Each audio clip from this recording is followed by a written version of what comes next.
महाभारत का युद्ध एक ऐसा युद्ध जिसमें कई महान वीर योद्धाओं ने अपने प्राणों का त्याग कर दिया। किसी ने अपने शीश का दान दिया तो किसी ने धर्म के लिए अपने प्राणों का दान दिया। हाँ दोस्तों, आज इस वीडियो में हम बात करने वाले हैं महारथी कर्ण और वीर बर्बरिक की। कहा जाता है दोस्तों, महाभारत युद्ध के दौरान जब श्री कृष्ण को इस बात का अनुमान हुआ कि इस युद्ध में एक ऐसा योद्धा आने वाला है जो पल भर में इस युद्ध को समाप्त कर सकता है। हाँ दोस्तों, हम किसी और की नहीं बल्कि वीर बर्बरिक की बात कर रहे हैं, जिन्होंने अपनी माता को यह वचन दिया था कि मैं निर्बल पक्ष की ओर से ही युद्ध करूंगा।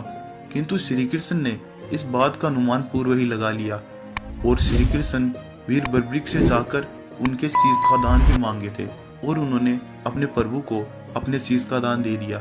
ये हम सबको पता है। किंतु कहा जाता है कि जब श्री कृष्ण ने वीर बर्बरिक के शीश को एक चोटी में बिठाकर संपूर्ण महाभारत देखने को कहा तो उन्होंने महाभारत के अंत में श्री कृष्ण और कर्ण के बारे में क्या कहा।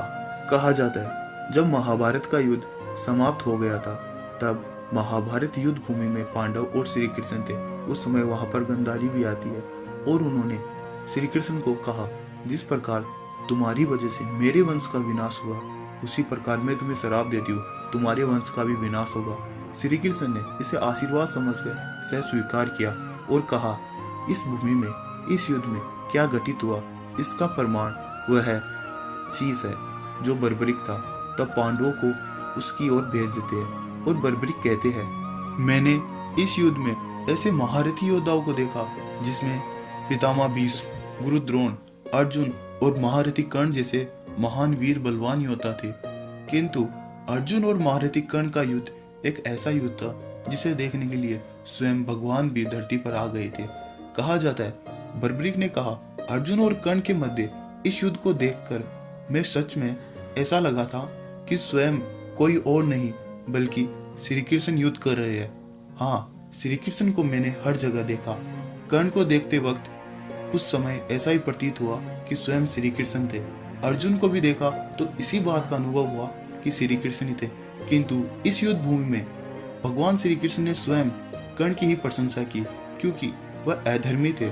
फिर भी उनके युद्ध कौशल में ऐसा प्रताप था कि स्वयं श्री कृष्ण ने उनकी प्रशंसा की। इसलिए इस युद्ध का कोई परिणाम नहीं है क्योंकि इस युद्ध में जो भी हुआ वो सब श्री कृष्ण ही थे। इसी कारण मैं इस युद्ध को अधर्म नहीं मानता।